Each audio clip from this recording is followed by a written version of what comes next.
അല്ലാഹുവിന്റെ പ്രവാചകൻ സല്ലല്ലാഹു അലൈഹി വസല്ലമ തങ്ങളുടെ സ്വഹാബിയോട് പറഞ്ഞു കൊടുക്കുകയാണ്, ആ കാണുന്ന വാതിൽ തുറക്കണം, ആ കാണുന്ന വാതിൽ തുറക്കണം. എന്നിട്ട് ആ വാതിലിന്റെ വെളിയിൽ നിൽക്കുന്ന മനുഷ്യനുണ്ടല്ലോ, ആ മനുഷ്യനോടൊരു സന്തോഷ വാർത്ത പറഞ്ഞു കൊടുക്കണം. എന്താണ് പറയേണ്ടതെന്നറിയുമോ? വബശിറുഹു ഫിൽ ജന്ന.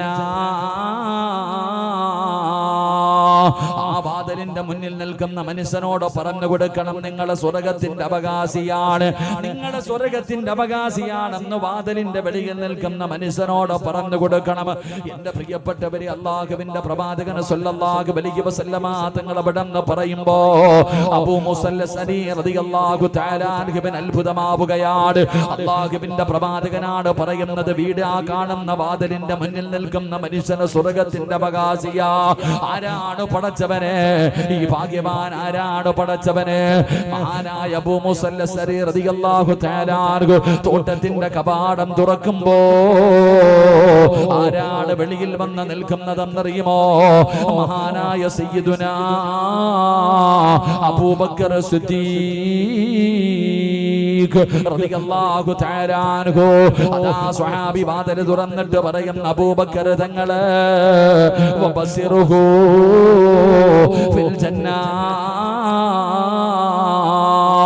നിങ്ങളുടെ സ്വർഗത്തിന്റെ അവകാശിയാണെന്ന് അല്ലാഹുവിന്റെ പ്രവാചകൻ അവിടെന്ന് പറഞ്ഞിരിക്കുകയാണ്.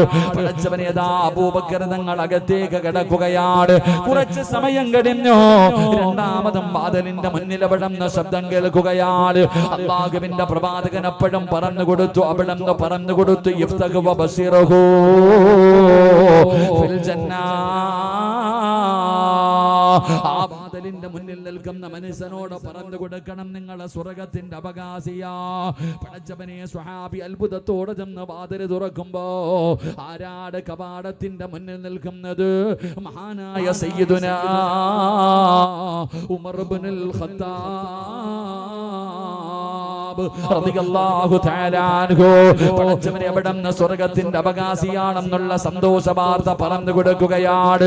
പടച്ചവനെ, കുറെ സമയം കഴിഞ്ഞു, മൂന്നാമതം കവാടത്തിന്റെ മുന്നിൽ അവിടുന്ന് ശബ്ദം കേൾക്കുകയാണ്. ആ സമയത്ത് അല്ലാഹുവിന്റെ പ്രവാചകൻ അവിടുന്ന് പറയുകയാണ്, അല്ലാഹുവിന്റെ റസൂൽ അവിടുന്ന് പറയുകയാ, അല്ലാഹുവിന്റെ റസൂൽ അവിടുന്ന് പറയുകയാ, ഇഫ്തഹ് അലാ ബൽ മാ തഖൂലൂ.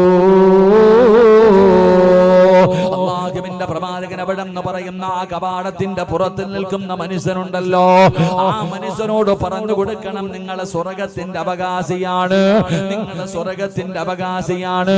പക്ഷേ ഇത്തിരി പ്രയാസങ്ങളും ദുഃഖങ്ങളും ദുരിതങ്ങളും വേദനകളും നിങ്ങൾ അനുഭവിക്കേണ്ടി വരുമെന്ന സ്വഹാബിയോട് പറഞ്ഞു കൊടുക്കണം. അല്ലാഹുവിന്റെ പ്രവാചകൻ അവിടെന്ന് പറയുകയാ, അതാ അബൂ മുസൽ അശ്അരി റളിയല്ലാഹു തആല അൻഹു കവാടത്തിന്റെ വാതിൽ തുറക്കുമ്പോ ആരാണ് പുറത്ത് നിൽക്കുന്നതെന്നറിയുമോ? മഹാനായ സയ്യിദുനാ ഉസ്മാൻ ഇബ്നു അഫ്ഫാൻ റളിയല്ലാഹു തആല അൻഹു. കുറേ സമയം കഴിഞ്ഞു, നാലാമതും വാതിലിന്റെ മുന്നിൽ ശബ്ദം കേൾക്കുകയാണ്. അല്ലാഹുവിന്റെ പ്രവാചകൻ അപ്പോഴും പറഞ്ഞു, വാതിൽ തുറക്ക്, സ്വർഗത്തിന്റെ അവകാശിയാണെന്ന് പറഞ്ഞു കൊടുക്ക്. ആരാണ് കടന്നു വന്നത്? അലിയാര് തങ്ങളാണ്. എന്റെ പ്രിയപ്പെട്ടവരെ, നിങ്ങൾ ചിന്തിച്ചു നോക്കേണ്ട ഒരു കാര്യം എന്തെന്നറിയുമോ?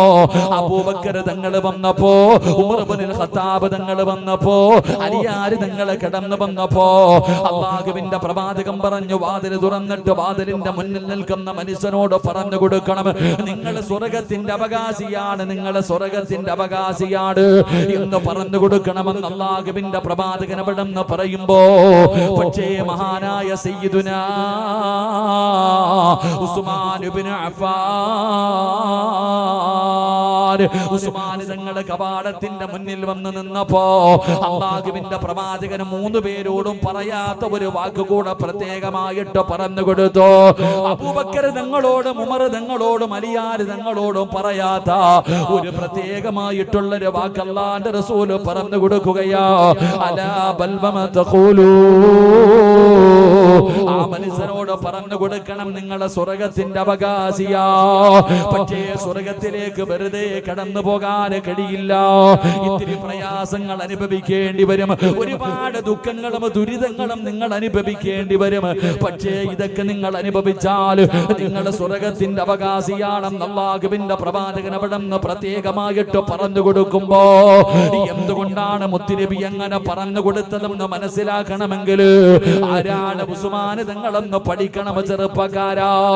അല്ലാഹുവിന്റെ പ്രവാചകന്റെ പ്രിയപ്പെട്ട സ്വഹാബിയായ ഉസ്മാൻ റളിയല്ലാഹു തആല അൻഹു ജന്നത്തുൽ ബഖീ എന്ന് പറയുന്ന ഖബർസ്ഥാനിലേക്ക് കടന്നു ചെല്ലുമ്പോ അല്ലാഹുവിന്റെ പ്രവാചകന്റെ പ്രിയപ്പെട്ട ഭാര്യമാരും മക്കളും സ്വഹാബികളും കിടക്കുന്ന ജന്നത്തുൽ ബഖീ എന്ന് പറയുന്ന ഖബർസ്ഥാനിന്റെ മധ്യഭാഗത്ത് കിടക്കുന്ന സ്വഹാബിയാ മഹാനായ സയ്യിദുനാ ഉസ്മാൻ ഇബ്നു അഫ്ഫാൻ റളിയല്ലാഹു തആല അൻഹു. ആ സ്വഹാബിയുടെ ചരിത്രം പഠിക്കണം ചെറുപ്പക്കാരാ. ആരാണ് ഉസ്മാൻ തങ്ങൾ? ഉസ്മാൻ തങ്ങളുടെ മഹത്വം എന്താണ്? ഉസ്മാൻ തങ്ങളുടെ ശ്രേഷ്ഠത എന്താണ്? ഏതെങ്കിലും ഒരു മനുഷ്യൻ ഉസ്മാൻ റളിയല്ലാഹു തആല അൻഹുവിന്റെ ചരിത്രം വായിച്ചു നോക്കിയാൽ ഈ സദസ്സിലിരിക്കുന്നവരോട് ഞാൻ പറയുകയാ, കരയാതെ വായിച്ചു തീർക്കാൻ നിങ്ങളെ കൊണ്ട് കഴിയില്ല. അല്ലാഹുവിന്റെ പ്രവാചകൻ സല്ലല്ലാഹു അലൈഹി വസല്ലമ തങ്ങൾ സ്വഹാബിയോട് വാതിലിൽ ശബ്ദം കേൾക്കുമ്പോൾ പറഞ്ഞു കൊടുത്തു, വാതിൽ തുറന്നിട്ട് പറയണം, ആ നിൽക്കുന്ന മനുഷ്യനോട് നീ സ്വർഗത്തിന്റെ അവകാശിയാണെന്ന് പറയാൻ പറഞ്ഞു. രണ്ടാമതും പറഞ്ഞു, അബൂബക്കർ തങ്ങൾ വന്നു, ഉമർ തങ്ങൾ വന്നു. പക്ഷേ ഉസ്മാൻ തങ്ങൾ വന്നപ്പോ ആ വാതിലിന്റെ വെളിയിൽ നിൽക്കുന്ന മനുഷ്യനോട് പറഞ്ഞു കൊടുക്കണം, സ്വർഗത്തിന്റെ അവകാശിയാണ്, പക്ഷേ ഇത്തിരി ബുദ്ധിമുട്ടും പ്രയാസം അനുഭവിക്കേണ്ടി വരും. അള്ളാഹു നമുക്ക് ഈമാൻ നൽകുമാറാകട്ടെ. എന്തുകൊണ്ടാണ് ആ സ്വഹാബിയോട് മാത്രം അങ്ങനെ പറയാനുള്ള കാരണം? അതറിയണമെങ്കിൽ ഉസ്മാൻ തങ്ങളുടെ ചരിത്രം പഠിക്കണം.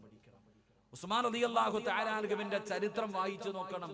നിങ്ങൾ എത്ര ധൈര്യമുള്ള മനുഷ്യരാണെങ്കിലും ഞാൻ പറയുന്നു, നിങ്ങൾക്ക് വാശിയുണ്ടെങ്കിൽ ഉസ്മാൻ തങ്ങളുടെ ചരിത്രം വായിക്ക്, കരയരുത് നിങ്ങൾ. ഉസ്മാൻ റളിയല്ലാഹു തആല അൻഹുവിന്റെ ചരിത്രം കണ്ണ് നിറയാതെ ഒരു മനുഷ്യനും വായിച്ചു തീർക്കാൻ കഴിയില്ല. കാരണം ഉസ്മാൻ തങ്ങളുടെ ചരിത്രം അതാ. അല്ലാഹു നമുക്ക് പഠിക്കാൻ ഭാഗ്യം നൽകുമാറാകട്ടെ. ആരാണ് ഉസ്മാൻ തങ്ങൾ? എന്റെ പ്രിയപ്പെട്ട സഹോദരങ്ങളെ, അല്ലാഹുവിന്റെ പരിശുദ്ധമായ ദീനിലേക്ക് ഒന്നാമതായിട്ട് അംഗത്വമെടുത്ത് കടന്നു വന്ന സ്വഹാബിയ മഹാനായ സയ്യിദുനാ അബൂബക്കർ സിദ്ദീഖ്. കൊച്ചാപ്പാടെ പേരല്ല ഞാൻ പറഞ്ഞ, ആരുടെ പേരാ പറഞ്ഞേ? നിങ്ങളുടെ കുടുംബത്തിലെ ഏതെങ്കിലും ഒരു കൂട്ടുകാരന്റെ പേരല്ല പറഞ്ഞത്. ലോകത്തുള്ള സർവ്വ മനുഷ്യരുടെയും ഈമാൻ എടുത്തൊരു ത്രാസിൽ വെച്ചു.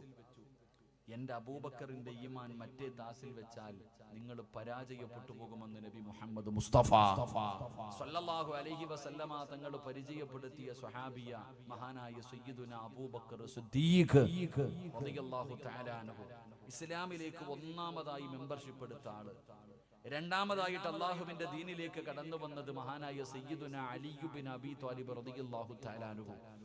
മൂന്നാമതായിട്ട് അള്ളാഹുവിന്റെ ദീനിലേക്ക് കടന്നു വന്നത് മഹാനായ സെയ്ദ് ഇബ്നു ഹാരിസ റളിയല്ലാഹു തആല അൻഹു. നാലാമനായിട്ട് അംഗത്വമെടുത്ത സ്വഹാബിയ മഹാനായ സയ്യിദുനാ ഉസ്മാൻ ഇബ്നു അഫ്ഫാൻ.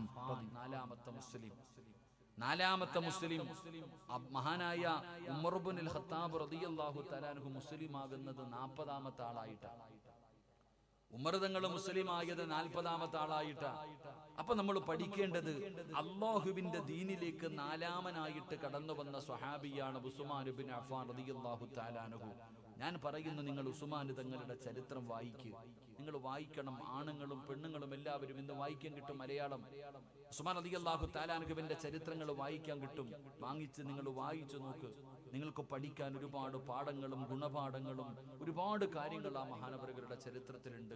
അള്ളാഹു നമുക്ക് പഠിക്കാൻ ഭാഗ്യം നൽകുമാറാകട്ടെ. നമ്മൾ കരഞ്ഞു പോകും ഉസ്മാൻ തങ്ങളുടെ വഫാത്ത്. ആ വഫാത്തിന് ശേഷമുള്ള കാര്യങ്ങളൊക്കെ വായിക്കുമ്പോൾ പടച്ചവനെ നമ്മുടെ കൺതടങ്ങൾ നിറഞ്ഞു പോകും. അതാണ് ഉസ്മാൻ തങ്ങൾ. അള്ളാഹു പഠിക്കാൻ ഭാഗ്യം നൽകുമാറാകട്ടെ. അപ്പൊ ഉസ്മാൻ റളിയല്ലാഹു തആല അൻഹുവിന്റെ ചരിത്രം ഒന്നും പറയാൻ സമയമില്ല, ഞാൻ ചരിത്രം പറയണില്ല. ഉസ്മാൻ റളിയല്ലാഹു തആല അൻഹുവിന്റെ ചരിത്രം പറയണമെങ്കിൽ സാധാരണ ഒരാളല്ല, അള്ളാഹുവിന്റെ മലക്കുകളിൽ ലജ്ജിച്ച് തല താഴ്ത്തിയ മനുഷ്യനാ ഉസ്മാൻ റളിയല്ലാഹു തആല അൻഹു. സാധാരണ ഒരാളല്ല. അപ്പൊ ഉസ്മാൻ തങ്ങളുടെ ചരിത്രം പറയാൻ എന്തായാലും എന്നെ കൊണ്ട് കഴിയില്ല. ഉസ്മാൻ റളിയല്ലാഹു തആല അൻഹുവിന്റെ ചരിത്രം വായിച്ചു നോക്കിയപ്പോ അതിനകത്ത് നിന്ന് നമുക്ക് ഉപകാരപ്പെടുന്ന ചില ഗുണങ്ങളുണ്ട്. ഉസ്മാൻ റളിയല്ലാഹു തആല അൻഹുവിന്റെ ചില പ്രത്യേകതകളുണ്ട്.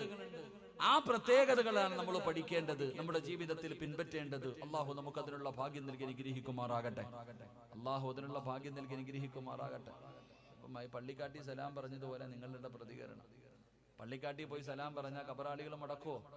കേൾക്കാറുണ്ടോ? സലാമു അലൈക്കും യാ ദാറ ഖൗമിൽ മുഅ്മിനീൻ ഇന്നാ ഇൻഷാ അല്ലാഹു ബിക്കും ലാഹിഖു. എന്നിട്ട് അങ്ങോട്ടും ഇങ്ങോട്ടും നോക്കുന്ന പോലെ ഞാൻ എന്ത് പറഞ്ഞാലും നിങ്ങൾ എൻ്റെ മുഖത്ത് നോക്കിയിരിക്കണതില്ലാതെ ഒരു പ്രതികരണ ശേഷി ഇല്ലെങ്കിൽ വലിയ പ്രയാസമാണ്. അള്ളാഹു നമുക്ക് ഈമാൻ നൽകുമാറാകട്ടെ.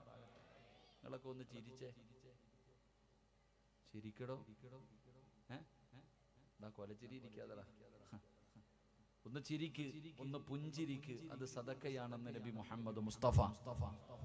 ഉറക്കെ നബി മുഹമ്മദ് മുസ്തഫ ഒരു 3 സ്വലാത്ത് പറഞ്ഞേ. എന്തോ ഒരു ചെറിയ ബുദ്ധിമുട്ട് കാണുന്നു, ഒന്ന് ഇറങ്ങട്ടെ. റെഡിയല്ലേ എല്ലാവരും? ഒരു 3 സ്വലാത്ത് പറഞ്ഞേ. സല്ലല്ലാഹു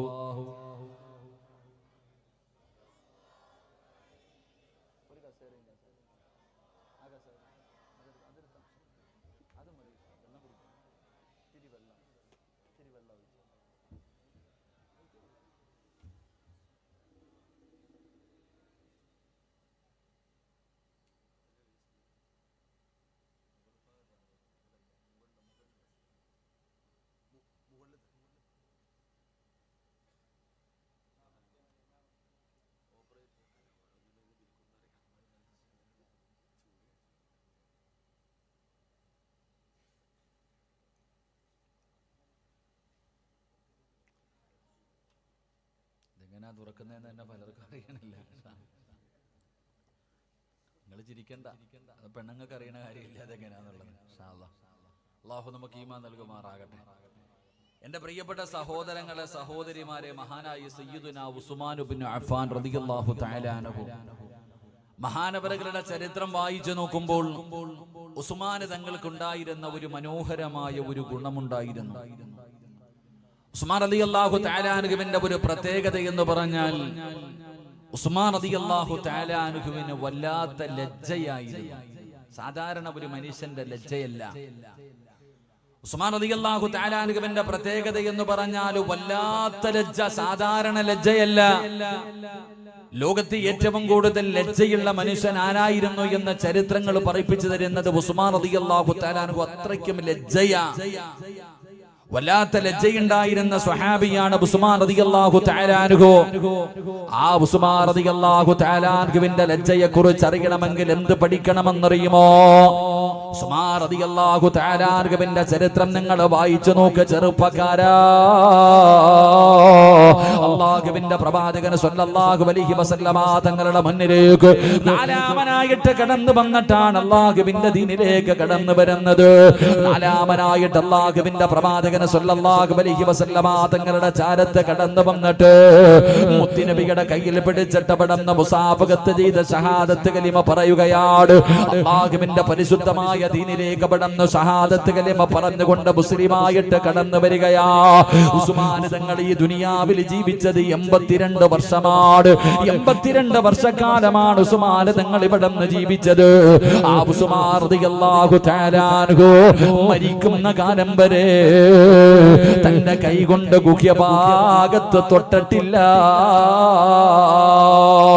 ഉസ്മാൻ റളിയല്ലാഹു തആല അൻഹു അല്ലാഹുവിന്റെ പ്രവാചകൻ സ്വല്ലല്ലാഹു അലൈഹി വസല്ലമ തങ്ങളുടെ കയ്യിൽ പിടിച്ച കൈയുണ്ടല്ലോ, അല്ലാഹുവിന്റെ പ്രവാചകന്റെ കയ്യിൽ പിടിച്ച് മുസാഫഹത്ത് ചെയ്ത ആ കൈ കൊണ്ട് മരിക്കുന്ന കാലം വരെ എന്റെ പ്രിയപ്പെട്ടവരെ സ്വന്തം ഗുഹ്യഭാഗത്ത് പോലും ഉസ്മാൻ റളിയല്ലാഹു തആല അൻഹു തൊട്ടിട്ടില്ല. എന്റെ പ്രിയപ്പെട്ടവരെ, കാരണം അത്രയ്ക്ക് വല്ലാത്ത ലജ്ജയായിരുന്നു. അല്ലാഹുവിന്റെ റസൂലിന്റെ കയ്യിൽ തൊട്ട കൈയാണല്ലോ, ഇതുകൊണ്ട് എന്റെ ഔറത്തിൽ തൊടാൻ പാടില്ലല്ലോ. അത്രയും സൂക്ഷ്മത തന്റെ ജീവിതത്തിൽ പുലർത്തിയിരുന്ന സ്വഹാബിയാ. ഉസ്മാൻ തങ്ങളുടെ ലജ്ജയെ കുറിച്ച് അറിയണമെങ്കിൽ എന്റെ പ്രിയപ്പെട്ട പെങ്ങളെ, മഹദിയായ ആയിഷ ബീബി റളിയല്ലാഹു തആല അൻഹ പറഞ്ഞു തരികയാ. അല്ലാഹുവിന്റെ പ്രവാചകന്റെ പ്രിയപ്പെട്ട ഭാര്യയായ ആയിഷ സിദ്ദീഖ റളിയല്ലാഹു തആല അൻഹ പറയുകയാണ്, ഒരു ദിവസം അല്ലാഹുവിന്റെ പ്രവാചകൻ എന്റെ മടിത്തട്ടിൽ മടിത്തട്ടിൽ കിടക്കുകയാ. പ്രിയപ്പെട്ട ഭാര്യയുടെ മടിയിൽ അല്ലാഹുവിന്റെ പ്രവാചകനെ തലവെച്ചുകൊണ്ട് കിടക്കുകയാണ്. അല്ലാഹുവിന്റെ റസൂലിന്റെ കമീസ് ഉണ്ടല്ലോ, ഒരൽപ്പം ഇങ്ങനെ പൊങ്ങിയിരിക്കുകയാ. ഔറത്ത് വെളിവായിട്ടില്ല. താൻ ധരിച്ചിരുന്ന കമീസ് അല്പം ഇങ്ങനെ പൊങ്ങിയിരിക്കുകയാണ്. ഭാര്യയുടെ മടിയിൽ ഇങ്ങനെ കിടക്കുകയാണ്. അപ്പോഴാണ് വീടിന്റെ കവാടത്തിൽ സലാം കേൾക്കുന്നത്. ആരാണ് സലാം പറയുന്നതെന്നറിയുമോ? മഹാനായ സയ്യിദുനാ അബൂബക്കർ സിദ്ദീഖ് റളിയല്ലാഹു തആല അൻഹു സലാം പറയുകയാണ്. പടച്ചവനെ, അല്ലാഹുവിന്റെ റസൂലിന്റെ വീടിനകത്തേക്ക് അബൂബക്കർ തങ്ങൾ കടന്നു വരികയാ. പ്രവാചകൻ അതുപോലെ തന്നെ കടന്നു. ആ കമീസ് പോലും അല്ലാഹുവിന്റെ പ്രവാചകൻ അവിടുന്ന് നേരെയിട്ടില്ല.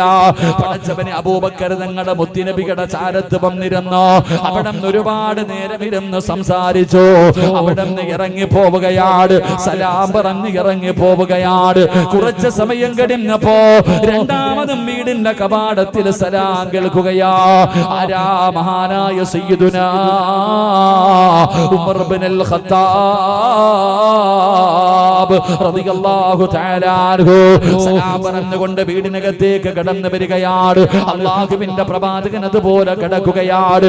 അല്ലാഹുവിന്റെ റസൂലിന്റെ ചാരത്ത് വന്നിരുന്ന ഉമർ തങ്ങളെ സംസാരിക്കുകയാണ്. അവസാനം അവിടുന്ന് സലാം പറഞ്ഞ് തിരിച്ചുപോയി.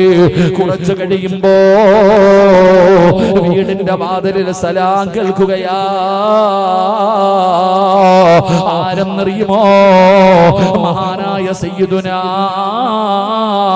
ഉസ്മാൻ ഇബ്നു അഫ്ഫാൻ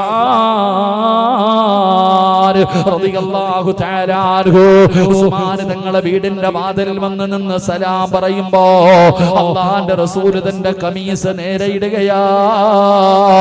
അല്ലാഹുവിന്റെ റസൂൽ എഴുന്നേൽക്കുകയാ.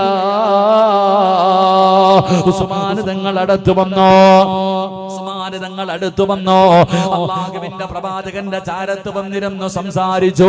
അവിടുന്ന് സലാം പറഞ്ഞ് ഇറങ്ങി പോകുമ്പോ ആയിഷ ബീവി റളിയല്ലാഹു തആല അൻഹ ചോദിക്കുന്നു, നബിയേ, യാ റസൂലല്ലാഹ്, അല്ലാഹുവിന്റെ പ്രവാചകര്, എന്റെ വാപ്പ വന്നപ്പോ എഴുന്നേറ്റില്ലല്ലോ. എന്റെ വാപ്പ വന്നപ്പോ നിങ്ങള് കമീസ് നേരെയിട്ടില്ലല്ലോ. വന്നപ്പോഴും നിങ്ങളെ എഴുന്നേറ്റില്ലല്ലോ. നിങ്ങളുടെ വസ്ത്രം നേരെയിട്ടില്ലല്ലോ. പിന്നെ എന്തുകൊണ്ടാണ് ഉസ്മാൻ നിങ്ങൾ കടന്നു വന്നപ്പോ നിങ്ങളുടെ കമീസ് നേരെയിട്ടല്ലോ? എന്തുകൊണ്ടാണ് നബിയെ നിങ്ങൾ എഴുന്നേറ്റതെന്ന് ചോദിക്കുമ്പോ അല്ലാഹുവിന്റെ പ്രവാചകൻ അവിടെന്ന് പറഞ്ഞു, ആയിഷ, ഉസ്മാന് വല്ലാത്ത ലജ്ജയാണ്. ആയിഷ, ഉസ്മാന് വല്ലാത്ത ലജ്ജയാ. ഉസ്മാനിന്റെ മുന്നിൽ ഇങ്ങനെ ഇരിക്കുന്നത് ഞാൻ ഇഷ്ടപ്പെടുന്നില്ല. ആയിഷ,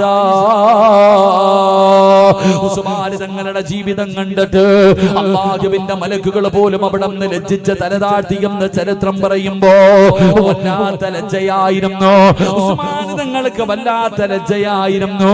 എന്റെ പ്രിയപ്പെട്ട സഹോദരങ്ങളോട്, സഹോദരിമാരോട് വഅദ് കേൾക്കാൻ കടന്നു വന്ന മുസ്ലിമേ, നിരന്നിരിക്കുന്ന പെങ്ങള്, അല്ലാഹുവിന്റെ പ്രവാചകന്റെ പ്രിയപ്പെട്ട സ്വഹാബിയായ മൂന്നാമത്തെ ഖലീഫയായ ഉസ്മാൻ റളിയല്ലാഹു തആല അൻഹു പടച്ചവനെ അല്ലാഹുവിന്റെ പ്രവാചകന്റെ കയ്യിൽ തൊട്ടതിനു ശേഷം ആ കൈ കൊണ്ട് മരിക്കുന്ന കാലം വരെ തന്റെ ഗുഹ്യഭാഗത്ത് പോലും തൊട്ടിട്ടില്ലെന്ന് ചരിത്രം പറയുമ്പോ എന്റെ പ്രിയപ്പെട്ടവരെ, ആ ഉസ്മാൻ തങ്ങളെ കിടക്കുന്ന സ്വർഗത്തിലേക്ക് കടന്നു പോകാൻ ആഗ്രഹിക്കുന്ന ചെറുപ്പക്കാരാ ഉണ്ടോ മുസ്ലിമേ? ലജ്ജ നിനക്കുണ്ടോ? ഈ പറയുന്ന നമുക്ക് ആർക്കെങ്കിലും ലജ്ജയുണ്ടോ? എന്റെ പ്രിയപ്പെട്ടവരെ, നമുക്കില്ലാതെ പോയത് ലജ്ജയാണല്ലോ. ഉസ്മാൻ റളിയല്ലാഹു തആല അൻഹു അല്ലാഹുവിന്റെ പ്രവാചകൻ സല്ലല്ലാഹു അലൈഹി വസല്ലമ തങ്ങളുടെ കയ്യിൽ പിടിച്ച് മുസാഫഹത്ത് ചെയ്തതിനു ശേഷം ആ കൈ കൊണ്ട് സ്വന്തം ഔറത്തിൽ പോലും തൊട്ടിട്ടില്ല. നമ്മളോ? വല്ലാത്ത ലജ്ജയുള്ള സഹാബിയാണ് ഉസ്മാൻ തങ്ങൾ. നമ്മുടെ ജീവിതം എടുത്തു നോക്കിക്കേ. നമ്മളിൽ ആർക്കാപ്പ ലജ്ജ? ലജ്ജ എന്ന് പറഞ്ഞാൽ എന്താണെന്ന് ഇനി നമ്മൾ പഠിക്കണം. യഥാർത്ഥത്തിൽ ലജ്ജ എന്താണെന്ന് നമുക്കറിയില്ല. നമുക്ക് ലജ്ജ എന്താണെന്ന് നമുക്കറിയില്ല. ഇപ്പൊ നിങ്ങൾ ഉദാഹരണം, നിങ്ങൾക്ക് എന്നോട് ദേഷ്യം തോന്നരുത്. ഇപ്പൊ നിങ്ങൾ എത്ര ആണുങ്ങൾ വയല് കേൾക്കാൻ വന്നു. ഈ വയല് കഴിഞ്ഞിട്ട് നിങ്ങൾ ഇവിടെ നിന്ന് ഇറങ്ങി പോകുന്ന രംഗമുണ്ട്. ഞാൻ പറയുന്നത് നിങ്ങളൊന്ന് ശ്രദ്ധിക്കണം. ഈ വയല് കഴിഞ്ഞിട്ട് ഇവിടെ നിന്ന് ഇറങ്ങി പോകുമ്പോ, നിങ്ങളുടെ വീട്ടിലേക്ക് പോകുമ്പോ, ഈ സദസ്സിലിരിക്കുന്ന പല പ്രായമുള്ള വാപ്പമാരും പോകുന്നത് എങ്ങനെയാണെന്നറിയാവോ? ഈ ഉടുത്തിരിക്കണം മുണ്ടും മടക്കി അങ്ങോട്ട് ഉടുത്തും. ഈ ഉടുത്തിരിക്കണം മുണ്ടങ്ങോട്ട് മടക്കി ഉടുത്തും. ഏതുവരെ? വാപ്പാടെ അണ്ടർവെയർ പുറത്ത് കാണുന്നത് വരെ. കാരണം ഈ വയല് കേൾക്കാമെന്ന ആണുങ്ങളും പെണ്ണുങ്ങളും പോകുമ്പോ വാപ്പാടെ തുട കാണണം. കാരണം ഇറച്ചിക്കടയെ തൂക്കിയിട്ടിരിക്കുക കാല്. അതുപോലെ വാപ്പാടെ തുട നാട്ടുകാരെ വയല് കഴിഞ്ഞിട്ടാ പോണേ. നിങ്ങൾ മനസ്സിലാക്ക്.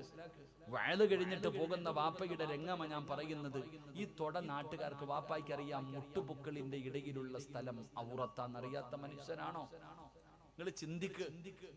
എന്റെ പ്രിയപ്പെട്ട സഹോദരിമാരെ, ഈ തലയിലിട്ടിരിക്കണത് ഇങ്ങനെ കറക്കാനുള്ളതല്ലേ വയല് കഴിഞ്ഞ് പോകുമ്പോ? വയല് കഴിഞ്ഞു പോകുമ്പോ ഈ തലയിലിട്ടിരിക്കണ ചാളും വേണമെങ്കിൽ ഫർദ വരെ ഊരി കറക്കിക്കൊണ്ട് ഇങ്ങനെ ഊരി തോളിലിട്ടിരിക്കുക. വയല് കഴിഞ്ഞു പോകുന്ന രംഗമാണ് ഞാൻ പറയുന്നത്. ഈ വയലിന്റെ സദസ്സിലിരിക്കുന്ന ചെറുപ്പക്കാരന്റെ തുട കീറിയിട്ടിരിക്കുക, പാന്റ് കാറ്റ് കയറാൻ. നിങ്ങൾ ചിന്തിക്ക്. ഇതാണ് നമ്മുടെ ലജ്ജ. ഇരിക്കണ ചെറുപ്പക്കാരന്റെ പാന്റ് വരെ കീറിയിട്ടിരിക്കുക. വാങ്ങാൻ പൈസ ഇല്ലാഞ്ഞിട്ടല്ല, തന്റെ ഔറത്ത് നാട്ടുകാർക്ക് വേണ്ടി പ്രദർശിപ്പിക്കാൻ വേണ്ടി തുറന്നിട്ട് കൊണ്ട് നടക്കുന്നവരാ നമ്മൾ. അള്ളാഹു നമുക്ക് ഈമാൻ നൽകുമാറാകട്ടെ. ഇതാണ് നമ്മുടെ ലജ്ജ. ഇതാണ് നമ്മുടെ ലജ്ജ. മുട്ടുപൊക്കളിന്റെ ഇടയിലുള്ള ഭാഗം ഒരു ആണിന്റെ ഔറത്താണെന്നറിയാത്ത ഏത് മഖ്ലൂക്കാടാ ഉള്ളത് ദുനിയാവില്? ഇരിക്കണ പെണ്ണുങ്ങൾക്ക് പെണ്ണിന്റെ ഔറത്ത് ഏതാണെന്നറിയില്ലേ? ഒരു പെണ്ണിന്റെ ഔറത്ത് ഏതാണെന്ന് അറിയാത്ത ഏതെങ്കിലും ഒരു സഹോദരി ഉണ്ടോ? ഇനി പോകട്ടെ, നിങ്ങൾ എല്ലാവരും ഔറത്ത് മറയ്ക്കുന്നവരാ, ഞാൻ നിഷേധിക്കുന്നില്ല. ഇരിക്കണ നിങ്ങൾ എല്ലാവരും ഔറത്ത് മറയ്ക്കുന്നവരാ. ആണുങ്ങളും പെണ്ണുങ്ങളും സർവരും ഔറത്ത് മറയ്ക്കുന്നവരാ. ഇല്ല എന്ന് ഞാൻ പറയില്ല. നിങ്ങൾ വീടിന്റെ വെളിയിലിറങ്ങിയ ഫർദയിടും. നിങ്ങൾ എല്ലാവരും വീടിന്റെ പുറത്തിറങ്ങി കഴിഞ്ഞാൽ ഔറത്ത് മറയ്ക്കും. നിങ്ങൾ എല്ലാവരും ഔറത്ത് മറയ്ക്കും. അള്ളാഹു ഭാഗ്യം തരുമാറാകട്ടെ. ആമീൻ പറ. അള്ളാഹു നിലനിർത്താൻ ഭാഗ്യം തരുമാറാകട്ടെ. പക്ഷെ വീടിനകത്തോ? അതാ ചോദ്യം. വീടിന്റെ അകത്തോ? ഈ ഇരിക്കണം വാപ്പായും ഉമ്മായി ഇവിടെ ഇരിക്കുന്നല്ലേ. ഞാൻ ചോദിക്കട്ടെ ഉമ്മ, നിന്റെ വീടിന്റെ അകത്ത് 18ഉം 20ഉം വയസ്സുള്ള മകൻ ഈ മുട്ടിലിന്റെ മുകളിൽ ഇടാൻ പറ്റുന്ന ഒരു നിക്കറുണ്ട്, അതിനെന്താ പറയാ? വെറുബൂടെ അല്ലേ? ഒരു നിക്കർ വിട്ടുകൊണ്ട് നിന്റെ വീട്ടിൽ കൂടെ നടക്കുമല്ലോ. അതേ വീട്ടിലല്ലേ 15 വയസ്സുള്ള നിന്റെ മോളുള്ളത്? നീ മനസ്സിലാക്കേണ്ടത് അവിടെ. നിന്റെ 15 വയസ്സുള്ള മകള് നിന്റെ വീട്ടിലുണ്ട്. ആ മകളുടെ മുന്നിലൂടെ നിന്റെ മോനി നിക്കറിട്ടുകൊണ്ട് നടക്കുന്നല്ലോ. ഇത് ശരിയാണോ? നിന്റെ മകൻ 18ഉം 20ഉം വയസ്സുള്ള മകൻ നിന്റെ വീട്ടിലുണ്ട്. അവന്റെ മുന്നിലൂടെ 10ാം ക്ലാസ്സിൽ പഠിക്കുന്ന നിന്റെ മോള് നൈറ്റ് ഡ്രസ് പോലും തോറ്റുപോകുന്ന ബനീൻ ഇട്ടുകൊണ്ട് വീട്ടിൽ നടക്കുന്നല്ലോ. ഇത് ശരിയാണോ? അപ്പൊ നീ ചോദിക്കൂ, ഉസ്താദ് അവര് കൂടപ്പറപ്പല്ലേ? എന്തൊരു ചോദ്യം എന്നറിയോ ഉസ്താദ്? അവര് സഹോദരന് കാണാവോ നിന്റെ ഔറത്ത്? എത്ര കാണിക്കുന്നു? ഞാൻ ചോദിക്കുന്നത്, സഹോദരന്റെ ഔറത്ത് സഹോദരിക്ക് കാണാൻ പറ്റുമോ? സഹോദരിയുടെ ഔറത്ത് സഹോദരന് കാണാൻ പറ്റുമോ? ഇതെവിടെ നീ പഠിച്ചേ? എടാ, നിന്റെ കൂടപ്പറപ്പിന് നിന്റെ ഔറത്ത് കാണിക്കാൻ പറ്റുമോ? ഇല്ലേ? പോട്ടെ, നിങ്ങളുടെ ആരുടെയെങ്കിലും ഉമ്മയുടെ ഔറത്ത് ഇരിക്കണ ഏതെങ്കിലും പെണ്ണിന് കാണാൻ അനുവാദമുണ്ടോ? ഏതെങ്കിലും ഒരു വാപ്പയുടെ ഔറത്ത് കാണാൻ മക്കൾക്ക് അനുവാദമുണ്ടോ? നിങ്ങൾ എന്തേ പഠിക്കാത്ത ഖുർആൻ? കൂടപ്പുറപ്പും നാട്ടുകാരും പോകട്ടെ, ഉമ്മയുടെ ഔറത്ത് മകന് കാണാൻ പാടുണ്ടോ? ഇല്ലേ? ഇതാ പഠിക്കേണ്ടത്. അള്ളാഹുവിന്റെ വിശുദ്ധമായ ഖുർആൻ എടുത്തു നോക്ക്. 3 സമയങ്ങളിൽ മാതാപിതാക്കളുടെ റൂമിന്റെ അകത്ത് മക്കൾ കയറണമെങ്കിൽ ചോദിക്കണം. ഞാൻ പറഞ്ഞതല്ല, അള്ളാഹ് പറഞ്ഞതാ. അള്ളാഹു പറയുന്നു 3 സമയങ്ങളിൽ മാതാപിതാക്കളുടെ ബെഡ്റൂമിന്റെ അകത്ത് കയറണമെങ്കിൽ മക്കൾ ചോദിക്കണം. ഏത് മക്കള്? 7 വയസ്സിന് താഴെ പ്രായമുള്ളത്. 7 വയസ്സിന് താഴെ പ്രായമുള്ള മക്കൾ മാതാപിതാക്കളുടെ ബെഡ്റൂമിന്റെ അകത്ത് കയറണമെങ്കിൽ ചോദിക്കണം 3 സമയം. ഏതാ 3 സമയം? വെളുപ്പാങ്കാലം, സുബഹിക്ക് മുമ്പുള്ള സമയം, 2 ഉച്ചഭക്ഷണം കഴിച്ചിട്ട് കിടന്നുറങ്ങുന്ന സമയം, 3 രാത്രിയിൽ. ഈ 3 സമയങ്ങളിൽ മാതാപിതാക്കളുടെ റൂമിന്റെ അകത്ത് മക്കൾ ചോദിക്കാതെ കയറാൻ പാടില്ല എന്ന് അള്ളാഹുവിന്റെ. ഒരു ഉദാഹരണം ഞാൻ പറയാം. നമ്മളൊക്കെ രാത്രി കിടക്കുമ്പോ ഒരു മുണ്ടുടുക്കും, ഉടുക്കൂലേ? നമ്മളൊക്കെ രാത്രി കിടന്നുറങ്ങുന്ന സമയം ഒരു മുണ്ടുടുത്തിട്ടാ കിടന്നുറങ്ങണത്. നിങ്ങളൊക്കെ മാക്സി ഇടൂല്ലേ? ഇല്ലേ? പോട്ടെ. നമ്മളൊക്കെ മുണ്ടുടുത്തിട്ട് കിടന്നുറങ്ങും. രാവിലെ വെളുപ്പാൻ കാലത്ത് സുബഹിക്ക് എഴുന്നേക്കുമ്പോ ആദ്യം തിരയണത് ഈ മുണ്ട് എവിടെ നിന്നല്ലേ? അല്ലേ? എന്തപ്പോ നിങ്ങൾ മലക്കളിരിക്കണ പോലെ ഇരിക്കണേ? രാവിലെ ഉറക്കത്തിൽ നിന്ന് ആമിന എന്റെ മുണ്ടെന്ത്? ഓ മനുഷ്യ, കട്ടിലിനടി കിടക്കുന്ന മനുഷ്യ, അല്ലേ? നീ ഇട്ടിരിക്കണ മാക്സിയോ സുബ്ഹാനല്ലാഹ്. അപ്പൊ 4 മണി 4:30 സമയത്ത് ഒരു 7 വയസ്സുകാരൻ അനുവാദമില്ലാതെ വാപ്പാടയും ഉമ്മാടയും ബെഡ്റൂമിന്റെ അകത്ത് കയറി വന്ന ഗോപക്കടപ്പുറത്ത് സായിപ്പ് അടക്കണ പോലെ വാപ്പ അടക്കണേ. നിങ്ങൾ ചിന്തിക്ക്. സത്യത്തിൽ ഉമ്മയുടെ ഔറത്ത് കണ്ട ഒരു മകനും ഒന്നും തോന്നാറില്ല, ഒരു മകൾക്കും. എന്തിനാ 7 വയസ്സുകാരൻ പോട്ടെ, 70 വയസ്സുകാരന് തോന്നുമോ? എടാ, നമ്മുടെ ഉമ്മയെ കുളിപ്പിക്കണ മക്കളില്ല. നമ്മുടെ ഉമ്മയുടെ ഔറത്ത് കണ്ട, വാപ്പയുടെ ഔറത്ത് കണ്ട നമുക്കൊന്നും തോന്നാറില്ല. എന്നിട്ടും അള്ളാഹു പറഞ്ഞു, ചെറിയ മക്കളാണെങ്കിലും കാണരുത്, ചെറിയ കുട്ടികളാണെങ്കിലും മാതാപിതാക്കളുടെ ഔറത്ത് പോലും കാണരുത് എന്ന് അള്ളാന്റെ ഖുർആൻ പറയുമ്പോ വീട്ടിൽ ആരുമില്ല, ബെഡ്റൂം പൂട്ടിയിട്ട് വാതിൽ തുറന്നിട്ടിട്ട് കുഞ്ഞിന്റെ കൂടെ കയറി ബാത്റൂമിൽ കയറി കുളിക്കണ ആമിനായോടെ ഞാനിത് പറയുന്നത്. അള്ളാഹു ഈമാൻ നൽകുമാറാകട്ടെ. ഉമ്മായും മക്കളും കൂടെ ഒരുമിച്ചാ കുളിക്കണേ. ഉമ്മ വിചാരിക്കും ചെറിയ കുട്ടിയല്ലേ, എന്തിനാ ഡ്രസ്സ് പടച്ചവനെ. ആണുങ്ങളുടെ കാര്യം പറയണ്ട, ആണുങ്ങള് പലരും തോർത്ത് ഇട്ടിരിക്കണത് ബാത്റൂമിന്റെ ഡോറിന്റെ മുകളിലാണ്. ആകെ തോർത്തും കൊണ്ടാ കുളിക്കാൻ പോകുന്നേ. ആ തോർത്തെവിടെ? അവൻ തല തോർത്താൻ മാത്രമേ അത് ഉപയോഗിക്കത്തുള്ളൂ. കാരണം ബാത്റൂമിനകത്തല്ലേ, ഒന്നുമില്ലല്ലോ, ലൈവല്ലേ അതിനകത്ത്. അള്ളാഹു കാത്തിരക്ഷിക്കുമാറാകട്ടെ. അങ്ങനെ കുളിക്കാൻ പാടില്ല എന്നല്ലേ. അപ്പൊ ഞാൻ പറഞ്ഞു വന്നത്, സ്വന്തം ഉമ്മയുടെ ഔറത്ത് പോലും മക്കൾക്ക് കാണാൻ പാടില്ല, വാപ്പയ്ക്ക് കാണാൻ പാടില്ല. ഇതറിയുന്ന നീ, നിന്റെ മോള് അല്ലെങ്കിൽ നിന്റെ മകൻ ഇത്രയേ ഉള്ള നിക്കറിട്ടുകൊണ്ട് നടക്കുമ്പോ അവന്റെ പെടലിക്കൊന്ന് കൊടുത്തിട്ട്, എടാ ഇവിടെ നിന്റെ പെങ്ങളുണ്ട്, ഇവിടെ നിന്റെ ഉമ്മയുണ്ട്, നിന്റെ ഔറത്ത് ഇവരെ കാണിക്കാൻ പാടില്ല, ഇങ്ങനെ നടക്കരുത് എന്ന് പറയാൻ നിന്നെ കൊണ്ട് എന്തുകൊണ്ട് കഴിയുന്നില്ല? നീ ഒരു പെണ്ണല്ലേ, നിന്റെ പ്രായപൂർത്തിയായ മകള് രാത്രി ഭക്ഷണം കഴിക്കാൻ കൂടപ്പറപ്പിന്റെ മുന്നിൽ വന്ന് വാപ്പയുടെ മുന്നിലിരിക്കുമ്പോ, മോളെ ഇങ്ങനെ ഇരിക്കാൻ പാടില്ല, ഇത് രാത്രി കിടന്നുറങ്ങുന്ന സമയം നിന്റെ ബെഡ്റൂമിന്റെ അകത്ത് ധരിക്കേണ്ട വസ്ത്രമാണെന്ന് പറഞ്ഞു കൊടുക്കാൻ എന്റെ പ്രിയപ്പെട്ടവരെ എന്തുകൊണ്ട് കഴിയുന്നില്ല എന്ന് നിങ്ങളൊന്ന് ചിന്തിച്ചു നോക്കൂ. നാണമില്ലാതെ പോയല്ലോ, ഈ ഉമ്മത്തിന് ലജ്ജയില്ലാതെ പോയല്ലോ. ആ ലജ്ജയില്ലാത്തത് കൊണ്ടല്ലേ പടച്ചവനെ ഇങ്ങനെ ഒരു കാലത്ത് നമ്മൾ ജീവിക്കുന്നത്. ആണിനും പെണ്ണിനും ഇന്ന് ലജ്ജയില്ലാതെ പോവുകയാണ്. എല്ലാമിനും വല്ലാത്ത സ്വാതന്ത്ര്യമാണല്ലോ. ആ ലജ്ജയില്ലാത്തത് കൊണ്ടാണ് പടച്ചവനെ ആരോടാ ഇത് പറയുന്നത്? പ്രായമുള്ള വാപ്പയും ഉമ്മയും ഭാര്യയും മക്കളും കൂടെ ഒരുമിച്ചിരുന്ന് സെക്സ് പടം കാണുന്ന കാലമല്ലോ. പടച്ചവനെ ഇംഗ്ലീഷ് പടം കാണുന്നത് ഫാമിലി ഒരുമിച്ചിരുന്ന കെട്ടിപ്പിടിച്ച് ചുംബനം കൊടുക്കുന്നത് വാപ്പ കാണുന്നുണ്ട്, ഉമ്മ കാണുന്നുണ്ട്, സഹോദരൻ കാണുന്നുണ്ട്, സഹോദരി കാണുന്നുണ്ട്. ഒരാൾക്കും നാണമില്ലല്ലോ. ഇതൊക്കെ ഇന്ന് പാപമല്ലല്ലോ ഉസ്താദ് എന്ന് ചിന്തിക്കുന്ന മുസ്ലിമേ, എന്റെ പ്രിയപ്പെട്ടവരോട് പറയുകയാണ്, അല്ലാഹുവിന്റെ പ്രവാചകൻ അവിടെന്ന് പറഞ്ഞു തന്നല്ലോ, അല്ലാഹുവിന്റെ റസൂൽ അവിടെന്ന് പറഞ്ഞല്ലോ, ഒരു കാലഘട്ടം കടന്നു വരും, ഒരു കാലഘട്ടം കടന്നു വരും, ലജ്ജയില്ലാത്ത സമൂഹമേ. അന്ന് വഴിയിൽ കടന്ന് വ്യഭിചരിക്കുമെന്ന് അല്ലാഹുവിന്റെ പ്രവാചകന് പറഞ്ഞത് മറന്നു പോകരുത്. അന്ന് റോഡിൽ കടന്ന് വ്യഭിചരിക്കുമല്ലോ. പടച്ചവനെ, ഞങ്ങളൊക്കെ ഈ ഹദീസ് പഠിച്ചപ്പോ അത്ഭുതപ്പെട്ടു പോയിട്ടുണ്ട്. ആരാ അല്ലാഹ് റോഡിൽ കടന്ന് വ്യഭിചരിക്കുന്നത്? അന്ന് ജനങ്ങൾ പറയും, നിങ്ങൾക്കൊന്ന് മാറിക്കിടന്നുകൂടെ, ഒന്ന് മാറിക്കിടന്ന് ചെയ്തുകൂടെ എന്ന് പറയുന്ന ഒരു കാലം വരുമെന്ന് അല്ലാഹുവിന്റെ പ്രവാചകൻ 1400 കൊല്ലങ്ങൾക്ക് മുമ്പ് അല്ലാഹുവിന്റെ റസൂൽ പറഞ്ഞ ഹദീസ് വായിക്കുമ്പോ വല്ലാത്ത അത്ഭുതമായിരുന്നു. പക്ഷേ ഇന്ന് മനസ്സിലാകുന്നുണ്ട് ചെറുപ്പക്കാരാ, ഏതെങ്കിലും ഒരു ബീച്ചിൽ പോകാൻ പറ്റുന്നുണ്ടോ? ഏതെങ്കിലും ഒരു പാർക്കിൽ പോകാൻ പറ്റുന്നുണ്ടോ? ട്രാൻസ്പോർട്ട് ബസിന്റെ ഏറ്റവും പുറകിലത്തെ സീറ്റിൽ ഇരിക്കാൻ പറ്റുന്നുണ്ടോ? റോഡിൽ നിൽക്കുമ്പോ പടച്ചവനെ ഇണകളെ പോലെ അതാ കെട്ടിപ്പിടിച്ചുകൊണ്ട് പെണ്ണുങ്ങളെ പോകുന്ന രംഗം കാണുന്നവരല്ലേ പടച്ചവനെ. എന്തേ പെങ്ങള്, അല്ലാഹുവേ, ഒരു കുട കെട്ടിയാൽ, ഒരു മരത്തിന്റെ ചരിവ് കെട്ടിയാൽ ആ സ്ഥലത്ത് പോലും കെട്ടിപ്പിടിച്ചിരുന്ന് ചുംബനം കൊടുക്കുന്നവർ പടച്ചവനെ മാളിക. ഈ രാജ്യത്ത് നിനക്ക് എന്ത് വേണമെങ്കിലും ചെയ്യാൻ സ്വാതന്ത്ര്യമുണ്ട്, അതിനെ കുറിച്ച് ഞാൻ പറയുന്നില്ല. എന്റെ പ്രിയപ്പെട്ട പെങ്ങളോട് എനിക്കൊരു അപേക്ഷയേ ഉള്ളൂ, നിനക്ക് എന്ത് വേണമെങ്കിലും ചെയ്യാം, ധരിക്കാം, എങ്ങനെ വേണമെങ്കിലും നിങ്ങൾക്ക് നടക്കാം. എന്റെ പ്രിയപ്പെട്ട ഉസ്താദേ, നിങ്ങളൊക്കെ എത്ര വഅദ് പറഞ്ഞാലും എന്റെ സ്വഭാവത്തിലൊരു മാറ്റമില്ല, ഞാൻ ഇങ്ങനെയേ ജീവിക്കൂ. എന്റെ പ്രിയപ്പെട്ട പെങ്ങളോട് എനിക്കൊരേ ഒരു അപേക്ഷയേ ഉള്ളൂ, മോളെ നീ എവിടെ വേണമെങ്കിലും പൊക്കോ, ആരുടെ കൂടെ വേണമെങ്കിലും കറങ്ങിക്കോ, എങ്ങനെ വേണം വേണമെങ്കിലും നീ അടിച്ചു പൊളിച്ച് ജീവിച്ചോ, പക്ഷേ ഒരു ഉപകാരം ചെയ്യണേ, ഒരേ ഒരു കരുണ കാണിക്കണേ. എന്താണ് ചെയ്യേണ്ടതെന്നറിയോ? നീ ധരിക്കുന്ന ഈ ഫർദയൊന്ന് ഊരി മാറ്റണേ മോളെ. ഈ ഫർദ ധരിച്ചുകൊണ്ട് നീ ഈ പരിപാടി കാണിക്കരുത്. ഈ വൃത്തികേടുകൾ ഈ ഫർദ ധരിച്ചുകൊണ്ട് കാണിക്കരുത്. കാരണം നീ ഇട്ടിരിക്കുന്ന ഫർദയ്ക്കൊരു മഹത്വമുണ്ട്, അതിനൊരു സ്ഥാനമുണ്ട്, അതിനൊരു വിലയുണ്ട്. ആ ഫർദ പെങ്ങളെ ആര് ധരിച്ചതെന്നറിയോ? അല്ലാഹുവേ,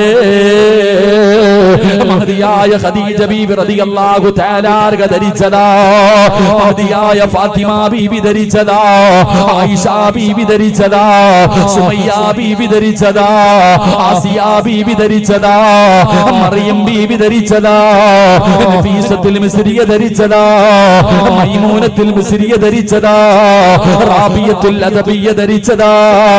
ഒരുപാട് മുൻഗാമികളായ മഹദിമാര് ധരിച്ചിരുന്ന പുണ്യമായ വസ്ത്രമാണ് ഫർദ. അതിനെ നീ തരം താഴ്ത്തല്ലേ, അതിനെ ഒരു മറയാക്കല്ലേ, ഈ ഉമ്മത്തിനെ നാണം കെടുത്തല്ലേ.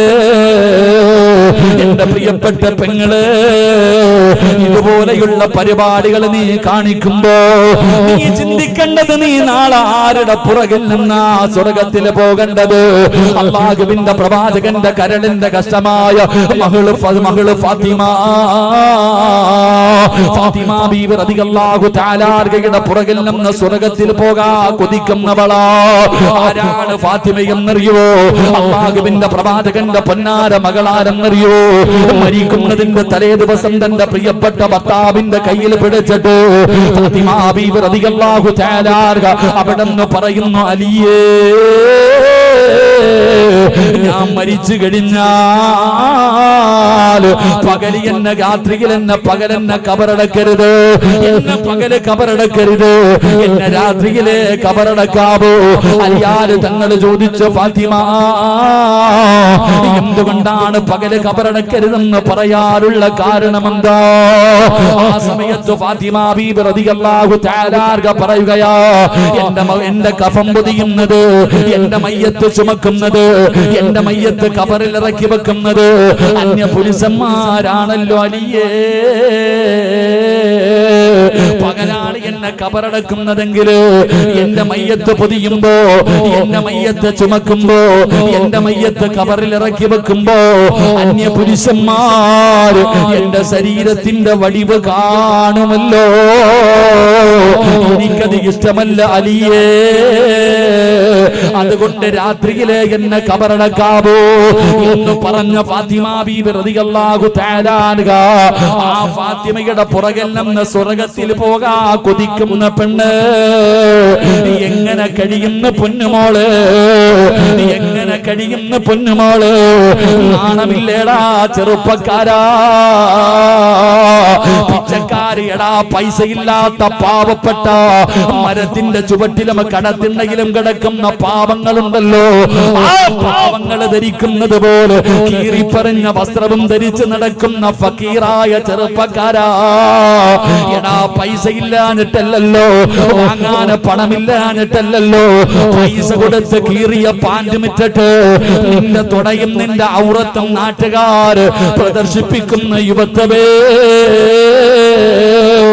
വഴുത കഴിഞ്ഞിട്ട് പോകുമ്പോ, റോഡിലൂടെ പോകുമ്പോ പടച്ചവനെ മുണ്ട് മടക്കി കുത്തിയിട്ട് ഔറത്ത് വെളിയിൽ കാണിച്ചുകൊണ്ട് നാട്ടിലെ പെണ്ണുങ്ങൾക്കും ആണുങ്ങൾക്കും പ്രദർശനം നടത്തുന്ന വാപ്പാ, എന്ത് വസ്ത്രം വേണമെങ്കിലും ധരിക്കാ, എങ്ങനെ വേണമെങ്കിലും നടക്കാ. ഈ രാജ്യത്ത് കേസില്ലല്ലോ. ഒരു പെണ്ണ് വ്യഭിചരിച്ചാ പോലും കേസില്ലാത്ത രാജ്യമല്ലേ. അതുകൊണ്ട് എന്റെ പ്രിയപ്പെട്ടവരോട് പറയുകയാണ്, നിങ്ങൾ ആരെയും ഞാൻ നന്മ പഠിപ്പിക്കാൻ വരുന്നില്ല. എന്റെ പ്രിയപ്പെട്ടവരെ, നിങ്ങൾ ആരോടും ഞാൻ വാശി കാണിക്കുന്നില്ല. എങ്ങനെ വേണമെങ്കിലും നടന്നോ, എങ്ങനെ വേണമെങ്കിലും ജീവിച്ചോ, അതിനുള്ള അവകാശം നിനക്കുണ്ടല്ലോ, അതിനുള്ള സ്വാതന്ത്ര്യമുണ്ടല്ലോ. പക്ഷേ ഖുർആനിലെ ഒരായത്ത് നീ മറക്കരുത്. ചെറുപ്പക്കാരോട് എനിക്ക് പറയാറുള്ളത്, ഉപ്പമാരോട് എനിക്ക് പറയാറുള്ളത്, നിങ്ങളെ മറക്കല്ലേടി പൊന്നുമോള്. വിവാഹ വീട്ടിലേക്ക് കടന്നു പോകുമ്പോ, ഫംഗ്ഷനുകളിലേക്ക് കടന്നു പോകുമ്പോ സർവ്വതും മറന്ന് യൂട്യൂബിലേക്ക് അതാ വീഡിയോ പിടിച്ചിടുന്ന എന്റെ പ്രിയപ്പെട്ട പെങ്ങളോട് പറയുകയാ, പഠിച്ചവനെ പറയാൻ പാടില്ലല്ലോ, പറഞ്ഞാല് പറയുന്നവനെ നാണം കെടുത്തുന്ന കാലമാണല്ലോ. എന്റെ പ്രിയപ്പെട്ട പെങ്ങള് എന്ത് വേണമെങ്കിലും ചെയ്തോ, പക്ഷേ ഒരായത്ത് ഓർത്തു വെച്ചോ. അല്ലാഹുവിന്റെ വിശുദ്ധമായ ഖുർആനില് ഒരായത്ത് ഞാൻ നിനക്ക് പറഞ്ഞു തരാ. എന്ത് മറന്നാലും ഇത് മറക്കല്ലേ, എന്ത് മറന്നാലും ഇത് മറക്കല്ലേ. ഏതായത്തെന്നറിയോ? കരിമ്പാറയിൽ കുത്തിവെക്കുന്നത് പോലെ നിങ്ങളുടെ ഹൃദയങ്ങളെ കുത്തിവെക്കാനുള്ള ആയത്താണ്. നിങ്ങൾ എന്തു മറന്നാലും ഇത് മറക്കരുത്. ഏതായത്താ? വത്തഖൂ യൗമന തുർജഊന ഫീഹി ഇലല്ലാഹ്. മറക്കല്ലേ വാപ്പാ, മറക്കല്ലേ ചെറുപ്പ. ആദം നബി സ്വർഗ്ഗത്തിലൂടെ ഇങ്ങനെ നടക്കുകയായി. ആദം ഉസ്കുൻ അൻത വസൗജുകൽ ജന്ന വകുലാ മിൻഹാ റഗദൻ ഹൈസു ശഅതുമാ വലാ തഖറബാ ഹാദിഹി ഷജറ ഫതകൂനാ മിനൽ ളാലിമീൻ. ആദം നബി സ്വർഗ്ഗത്തിലൂടെ ഇങ്ങനെ നടക്കുന്നുണ്ട്. പഴങ്ങൾ, അല്ലാഹുവേ തോട്ടങ്ങൾ, അരുവികൾ, പുഴകൾ, മനോഹരമായ സ്വർഗ്ഗം ഇങ്ങനെ കണ്ട് ആസ്വദിച്ചു ആസ്വദിച്ചു ആസ്വദിച്ചു നടക്കുകയാ. ഒരു ദിവസം അല്ലാഹു ചോദിക്കുന്നു, ആദമേ എന്താ നിനക്കൊരു സന്തോഷമില്ലാത്ത? ഈ സ്വർഗം തന്നിട്ട് പോലും നിനക്ക് എന്തേ ഒരു സന്തോഷമില്ലാത്ത? ആദം നബി പറഞ്ഞ മറുപടി എന്തെന്നറിയോ? ഒറ്റയ്ക്ക് നടന്നിട്ടൊരു സുഖമില്ല. സ്വർഗത്തിൽ കിടക്കുന്ന ആദം നബി അള്ളാഹിനോട് പറയുകയാ, ഇതൊക്കെ എനിക്ക് കിട്ടിയിട്ടും എന്തോ ഒരു കുറവുള്ളതുപോലെ. ഹവ്വാ റളിയല്ലാഹു തആല അൻഹുവിനെ കൊടുത്തപ്പോഴാ ആദം നബി പറഞ്ഞത്, ഇപ്പോഴാ റെഡിയായതെന്ന്. അള്ളാഹു ഈമാൻ നൽകുമാറാകട്ടെ. ഇതാണ് ഭാര്യയും ഭർത്താവും. സ്വർഗത്തിനേക്കാളും വലുതാ സഹോദര ദുനിയാവിലെ ജീവിതം. ഭാര്യയും ഭർത്താവും തമ്മിലുള്ള ജീവിതം തന്നെ സ്വർഗമാ. അള്ളാഹു ഈമാൻ നൽകുമാറാകട്ടെ. കാരണം ഖുർആൻ പറഞ്ഞത്, അള്ളാഹുവിന്റെ പരിശുദ്ധമായ ഖുർആൻ പറഞ്ഞ എന്തെന്നറിയോ? വിവാഹം കഴിച്ചാൽ സമാധാനം കിട്ടുമെന്ന്. എല്ലാരും ചോദിക്കുക, എന്തിനാ പെണ്ണ് കെട്ടണേ? പൈസക്കാണോ? അല്ലടാ. വിവാഹം കഴിക്കുന്നവന് 3 കാര്യങ്ങൾ ഉണ്ടാകും. ഒന്ന്, അവൻ അള്ളാഹു സമാധാനം കൊടുക്കുമെന്ന് അള്ളാഹുവിന്റെ വിശുദ്ധ ഖുർആൻ. അള്ളാഹു നമുക്ക് ഈമാൻ നൽകുമാറാകട്ടെ. കല്യാണം കഴിച്ചാൽ എന്ത് കിട്ടും? പറയടോ, എന്ത് കിട്ടും? ഉറക്കപ്പറ, എന്ത് കിട്ടും? നിങ്ങൾ എന്താ പറയണത്? പെണ്ണ് കെട്ടിയപ്പോഴാ അത് പോയെന്ന്. കല്യാണം കഴിച്ച സമാധാനം കിട്ടുമെന്ന് അള്ള പറയുന്നു. നീ പറയുന്ന ഉസ്താദെ, ഈ സാധനം എന്നാണോ എന്റെ തലയിൽ കയറിയത് അന്നത്തോടു കൂടി അത് പോയെന്ന്. ഇതാണ് നമ്മൾ പറയണ. കാരണം എന്ത്? നീ ജീവിക്കുന്നത് നോവല് നോക്കിയിട്ടാ, അല്ലെങ്കിൽ ഏതെങ്കിലും സ്റ്റോറികൾ വായിച്ചിട്ട്, അല്ലെങ്കിൽ സീരിയലിൽ കടന്ന് അഭിനയിക്കുന്നത് പോലെ ജീവിക്കണം വെച്ചാൽ നടക്കോ? നിന്റെ പാവപ്പെട്ട അബൂബക്കർ കാക്ക എവിടെ തൂക്കിക്കൊണ്ട് പോയാ നിന്നെ? എന്റെ പ്രിയപ്പെട്ടവരെ, ഞാൻ പറഞ്ഞു വന്നത്, അള്ളാഹുവിന്റെ പ്രവാചകൻ സല്ലല്ലാഹു അലൈഹി വസല്ലമ തങ്ങളുടെ മകൾ, അവിടെ നിന്ന് അള്ളാഹുവിന്റെ റസൂല് തന്റെ പൊന്നുമകളെ റുഖിയ ബീവി റളിയല്ലാഹു തആല അൻഹയ്ക്ക് പോയി ഖിദ്മത്ത് ചെയ്യാൻ ആ ഭർത്താവിനോട് പറഞ്ഞു കൊടുത്തത്. അതുകൊണ്ട് നിങ്ങൾ അടുക്കളയിലൊക്കെ ഒന്ന് പോകണം. ആഴ്ചയിൽ ഒരു ദിവസം അടുക്കളയിൽ ഒന്ന് പോയി ആ പാവപ്പെട്ടവരുടെ കൂടെ നിൽക്കണം, സഹായിക്കണം. അള്ളാഹു നമുക്ക് ഈമാൻ നൽകുമാറാകട്ടെ. ഭാര്യയ്ക്ക് ഖിദ്മത്ത് ചെയ്തു കൊടുക്കണം. അവളെ നമ്മൾ ആദരിക്കാൻ പഠിക്കും. ഭാര്യ ആദരിക്കണമെന്ന്. എന്താ ഒരു കരിയണ തീവല്ലകത്തുന്നുണ്ടോ? ഭാര്യ ആദരിക്കാൻ പഠിക്കണം, പെണ്ണിനെ ആദരിക്കാൻ പഠിക്കണം. അല്ലാഹു നമുക്ക് ഭാഗ്യം നൽകുമാറാകട്ടെ.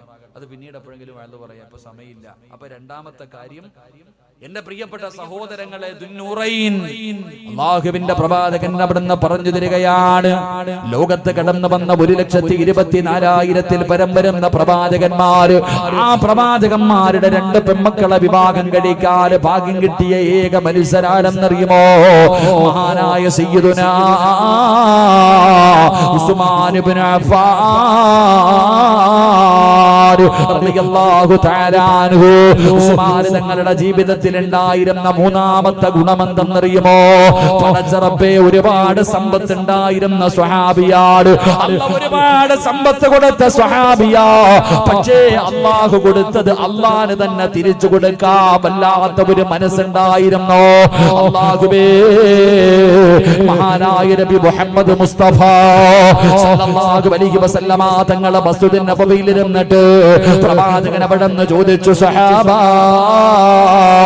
യുദ്ധത്തിന് വേണ്ടി തയ്യാറെടുക്കുകയാണ്, അതുകൊണ്ട് മുസ്ലിമീങ്ങളെ സഹായിക്കണം. ആരാണ് സഹായിക്കുന്നത്? ആരാണ് സഹായിക്കുന്നത്? അല്ലാഹുവിന്റെ പ്രവാചകനെ പള്ളിക്കകത്തിരുന്ന് ചോദിക്കുമ്പോ ഉസ്മാൻ റളിയല്ലാഹു തആല അൻഹു ചാടി എഴുന്നേൽക്കുകയാണ്. നഅം യാ റസൂലല്ലാഹ്, ഞാനുണ്ട് നബിയേ. 100 ഒട്ടകങ്ങളും ആ ഒട്ടകത്തിന്റെ മുകളിൽ വെക്കാനുള്ള കട്ടിലും ഞാൻ തരാ നബിയേ. 100 ഒട്ടകങ്ങളും അതിന് ആവശ്യമുള്ള സാധനങ്ങൾ ഞാൻ തരാ. അല്ലാഹുവിന്റെ പ്രവാചകൻ അവിടുന്ന് ദുആ ചെയ്യുകയാ. കുറച്ചു സമയം കഴിഞ്ഞോ അല്ലാഹുവിന്റെ റസൂൽ ചോദിച്ചു, ഇനി ആരാ ഉള്ളത്? ഇനി ആരാ ഉള്ളത്? നഅം യാ റസൂലല്ലാഹ്, ഞാനുണ്ട് നബിയേ. 200 ഒട്ടകങ്ങളെ കൂടെ തരാ നബിയേ. ആദ്യം 100 കൊടുത്തു, പിന്നെ 200 കൊടുത്തു. അല്ലാഹുവിന്റെ പ്രവാചകൻ അവിടുന്ന് ദുആ ചെയ്തു. പിന്നെയും ചോദിക്കുന്നു, സ്വഹാബ ആരുണ്ട്? സഹാബ നഅം യാ റസൂലല്ലാഹ്,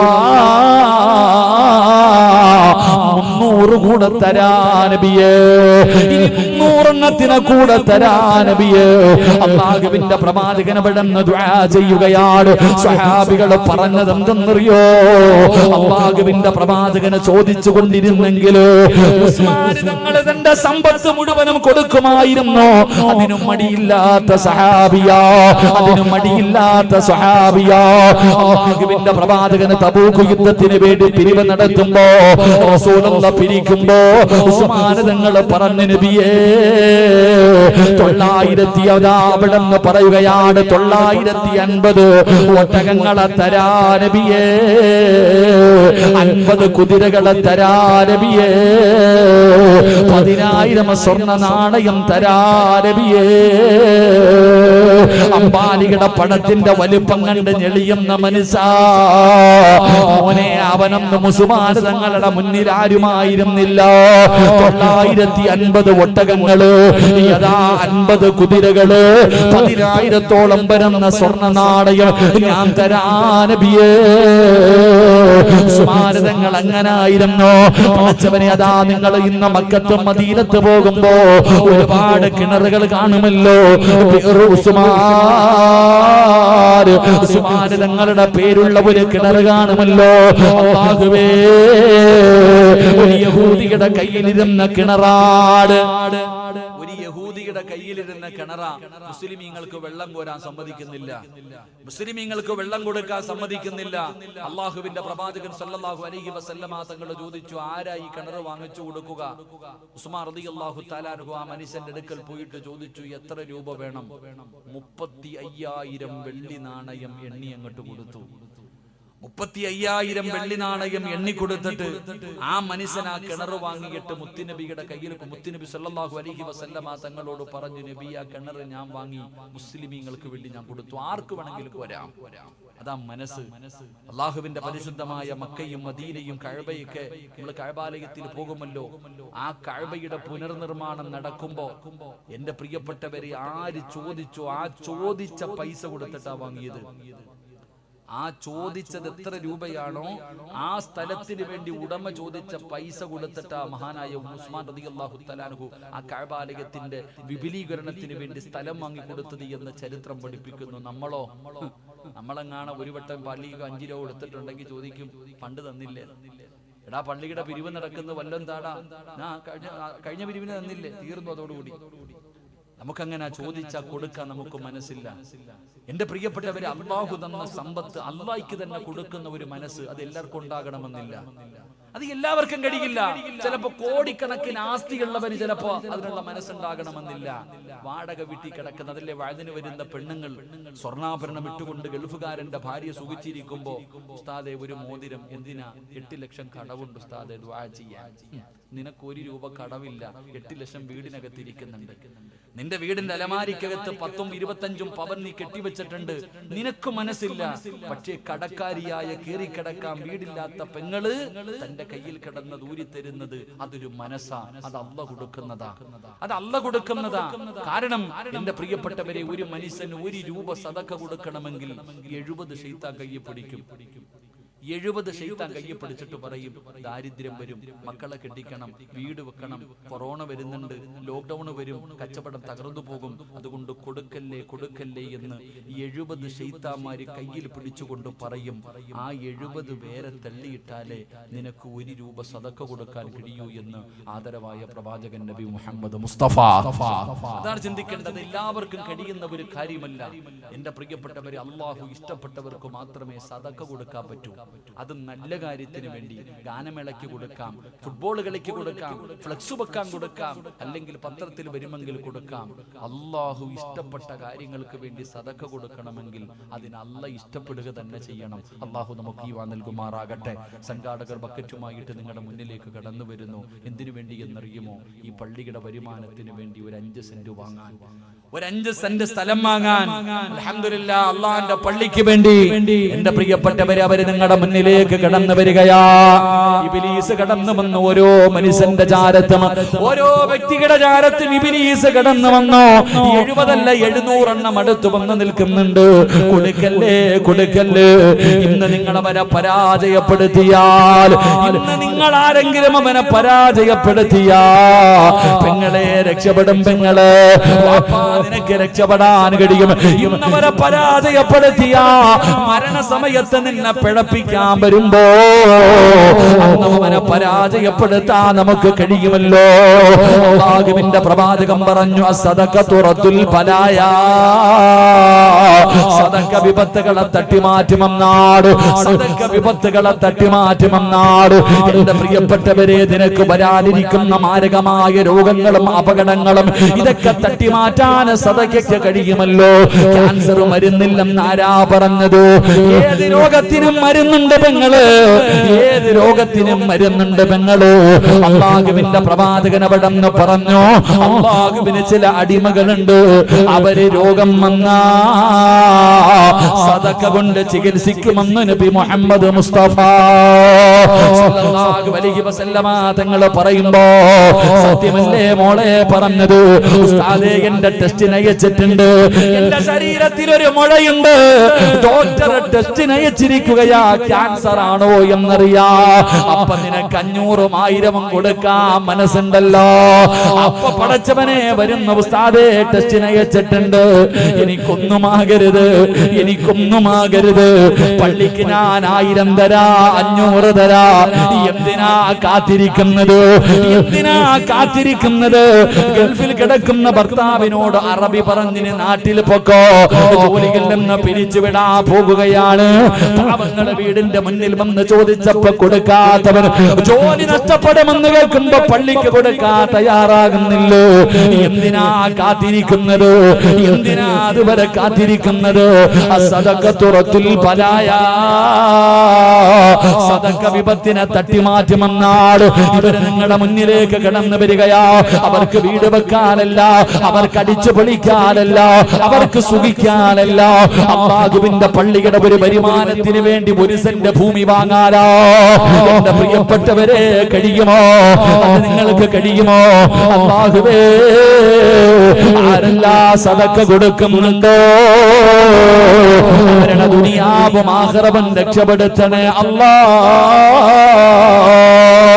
ഏതെങ്കിലും മാരകമായ ക്യാൻസർ പോലെ, ട്യൂമർ പോലെ, കിഡ്നി രോഗം, കരൾ രോഗം, ഏതെങ്കിലും രോഗത്തിന്റെ അണുക്കൾ അവരുടെ ശരീരത്തിലുണ്ടോ?